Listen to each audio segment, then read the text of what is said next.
গুৱাহাটী মহানগৰীত পুনৰ আন এগৰাকী যুৱতীৰ মৃতদেহ উদ্ধাৰ। গুৱাহাটীৰ দিছপুৰ লাষ্টগেটত বৃহস্পতিবাৰে পম্পী ঘোষ নামৰ যুৱতীগৰাকীৰ প্ৰেমিকৰ কোঠাত ৰহস্যজনকভাৱে উদ্ধাৰ কৰা হৈছে। প্ৰেমিক লীলামাধৱ শইকীয়াৰ পেছাত এজন জ্যোতিষী লীলামাধৱ শইকীয়াৰ চেম্বাৰত বিগত 3 বছৰ ধৰি কৰ্মৰত আছিল মৃত পম্পী ঘোষ।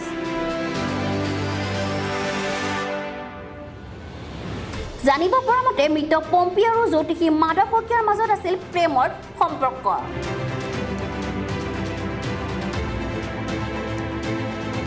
জ্যোতিষী মাধৱ শইকীয়া হত্যাৰ ভাবুকিৰে লাষ্টগেটৰ এটা ভাড়াঘৰত থাকিবলৈ বাধ্য কৰাইছিল মৃত যুৱতীগৰাকী।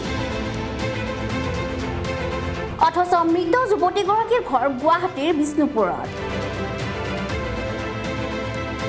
বুধবাৰে আবেলি শেষবাৰৰ বাবে কথা হৈছিল নিজ ভাতৃৰ লগত।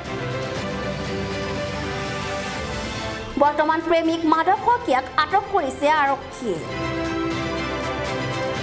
কিন্তু এতিয়াও ৰহস্যৰ আঁৰত আছে এয়া প্ৰকৃততে হত্যা নে আত্মহত্যা। নিউজ ডেস্ক ৰিপৰ্ট ৰেড জন।